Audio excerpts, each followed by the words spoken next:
Hi guys! ఈరోజైతే మరికొత్త టాపిక్‌తో మీ ముందుకైతే వచ్చేసా. అర్థమెటిక్ అంటే అసలు భయం ఎందుకేస్తుంది? అర్థమెటిక్ అంటే ఈజీగా ఎలా సాల్వ్ చేయాలి? అసలు అర్థమెటిక్ అంటే మనకి యూజ్ ఏంటి? అనేదైతే క్లియర్‌గా తెలుసుకుందాం. ఓకేనా? ఇంకెందుకు లేట్ వీడియోలోకి లేట్ చేయకుండా వెళ్ళిపోదామా?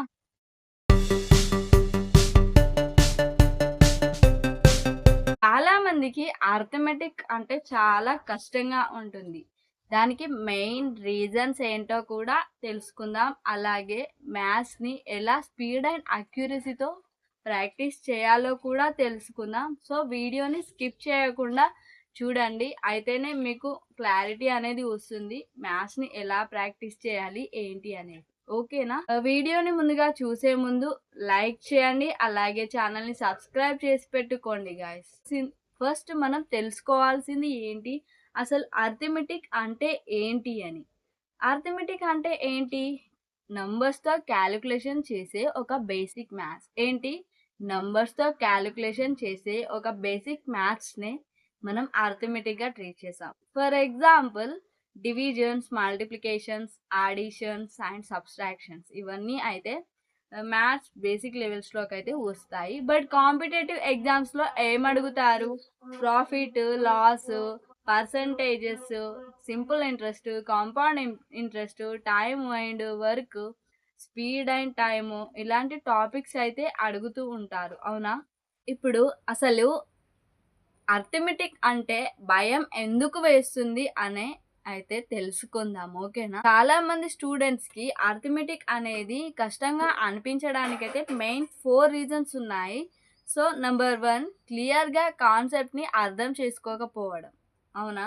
మనం కాన్సెప్ట్ ని క్లియర్ గా అర్థం చేసుకోకపోతే మనం ఆ ప్రాబ్లమ్ ని ఎలా సాల్వ్ చేయాలో కూడా మనకు తెలియదు. ఫర్ ఎగ్జాంపుల్ మీకు పర్సంటేజెస్ ఫార్ములాస్ అన్నీ గుర్తున్నాయి. బట్ మీకు వాటిని ఎలా అర్థం చేసుకోవాలి? అసలు పర్సెంటేజ్ అంటేనే ఏంటో తెలీదు. అప్పుడు యూజ్ ఏంటి? యూజ్ లేదు కదా! సో, ఫస్ట్ ఆఫ్ ఆల్ కాన్సెప్ట్‌ని క్లియర్‌గా అర్థం చేసుకోవడానికైతే ట్రై చేయండి. ఓకేనా? నెంబర్ 2 ప్రాక్టీస్ తక్కువ. చాలామంది కాన్సెప్ట్స్ కూడా అర్థం చేసుకుంటారు, చదువుతారు. బట్ ప్రాక్టీస్ అనేదైతే చేయరు. ప్రాక్టీస్ వల్ల యూజ్ ఏంటి అంటే మనకి అక్యురసీ అనేది పెరుగుతుంది. అలాగే స్పీడ్ అనేది కూడా పెరుగుతుంది. ఇవి 2 ఉంటేనే మనం ఏ కాంపిటీటివ్ అయినా క్రాక్ చేయగలం. ఎందుకంటే మన ఎగ్జామ్ నడుస్తున్నప్పుడు టైం అనేది చాలా తక్కువగా ఉంటుంది. వాటిని సాల్వ్ చేయాలంటే మనకి స్పీడ్ అండ్ అక్యురసీ అనేదైతే చాలా ఇంపార్టెంట్. అవునా? సో, ప్రాక్టీస్ అనేది మనకి చాలా ఇంపార్టెంట్. ఫర్ ఎగ్జాంపుల్ మనం క్రికెట్ నేర్చుకునేటప్పుడు బ్యాటింగ్ చేయాలి అంటే ప్రాక్టీస్ అనేది అవసరం. అవునా? అలాగే మ్యాథ్స్‌లో కూడా మనం జాబ్ క్రాక్ చేయాలంటే ప్రాక్టీస్ అనేది కూడా అవసరం. Number 3 fear. చాలామంది స్టూడెంట్స్‌కి స్కూల్ లైఫ్ నుండే మ్యాథ్స్ అంటే చాలా ఫియర్‌గా ఉంటుంది. రీజన్ ఏంటి అంటే టీచర్స్ అనేవాళ్ళు మ్యాథ్స్ అనేది చాలా టఫ్ కాన్సెప్ట్ అని చెప్పడం వల్ల వాళ్ళకి మైండ్‌లో అదే ఫిక్స్ అయిపోతుంది. సో, ఫియర్ అనేది ఈ విధంగా వస్తుంది. సో, దానికి కూడా మెయిన్ రీజన్ ఇది. అంటే మ్యాథ్స్ అంటే మనకి అర్థం కాకపోవడానికి ఫియర్ అనిపించడానికి. స్పీడ్ ప్రాబ్లం చెప్పాను కదా ఇంతకు ముందే. స్పీడ్ అక్యురసీ అనేది చాలా ఇంపార్టెంట్. బట్ మనకి కాంపిటేటివ్ ఎగ్జామ్స్‌లో టైం అనేది చాలా తక్కువగా ఉంటుంది. సో, మనమైతే స్పీడ్ అనేది పెంచుకోవడానికి ట్రై చేయాలి. ఈ 4 మెయిన్ రీజన్స్ వల్ల మనకి మ్యాథ్స్ అంటే ఫియర్ కలుగుతుంది. నంబర్ 1 క్లియర్‌గా అర్థం చేసుకోకపోవడం. Number 2 fear. నంబర్ 3 ప్రాక్టీస్ తక్కువ. Number 4 speed problem. ఓకేనా? వీటిని గనక మనలో లేకుండా చేస్తే మనం మ్యాథ్స్‌ని ఈజీగా సాల్వ్ చేయొచ్చు. ఇప్పుడైతే అర్థమెటిక్‌ని స్పీడ్ అండ్ అక్యురసీగా చేయడానికి ఒక 5 టిప్స్ అయితే చెప్తా గైస్. ఫాలో అయితే జాబ్ క్రాక్ చేయడం పక్కా. ఓకేనా? నంబర్ 1 బేసిక్స్ స్ట్రాంగ్ చేసుకోవడం. చాలామందికి బేసిక్స్ అనేవి తెలియకుండానే మెయిన్ టాపిక్‌లోకి వెళ్ళిపోతారు. సో, బేసిక్ కాన్సెప్ట్స్ అనేవైతే చాలా important. For example addition, subtractions, divisions, multiplication, squares, cubes ఇవన్నీ పక్కాగా నేర్చుకొని ఉండాలి.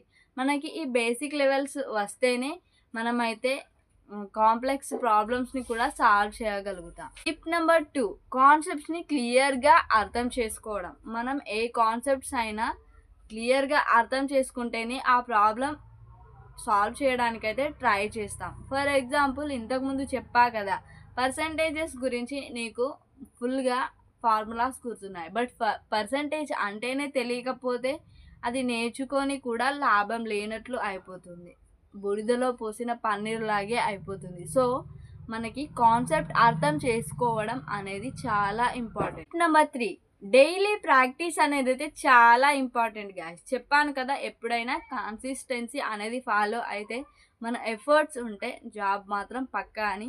సో కన్సిస్టెన్సీ ఫాలో అవ్వాలి. డైలీ ప్రాక్టీస్ చేయడం వల్ల మీకు స్పీడ్ అండ్ అక్యురసీ అనేది పెరిగిపోతుంది, అవునా? So tip number 4, short tricks నేర్చుకోవడం.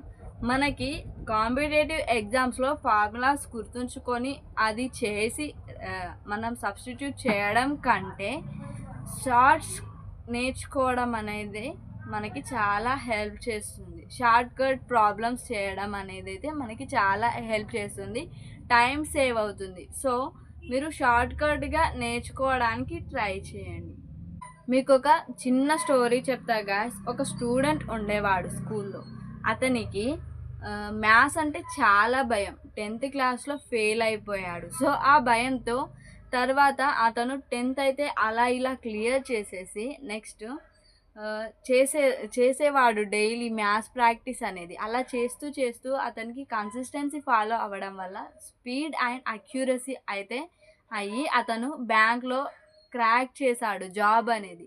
సో మ్యాథ్స్ అనేది కష్టం కాదు గాయ్స్. స్పీడ్ అక్యురసీ ఉంటే మనకి అది డైలీ ప్రాక్టీస్ వల్ల వస్తుంది. సో స్పీడ్ అండ్ అక్యురసీ ఉంటే సరిపోతుంది, ఓకేనా? మీకు అర్థమెటిక్లో ఏం డౌట్స్ ఉన్నా కూడా కామెంట్ చేయండి గాయ్స్. అలాగే మీకు ఎలాంటి లాంగ్ వీడియోస్ కావాలో కింద కామెంట్ బాక్స్లో కామెంట్ చేయండి. అలాగే లైక్ చేయండి, వీడియోని సబ్స్క్రైబ్ చేయండి గాయ్స్. మీకు వీడియో నచ్చినట్లయితే thank you for watching to all.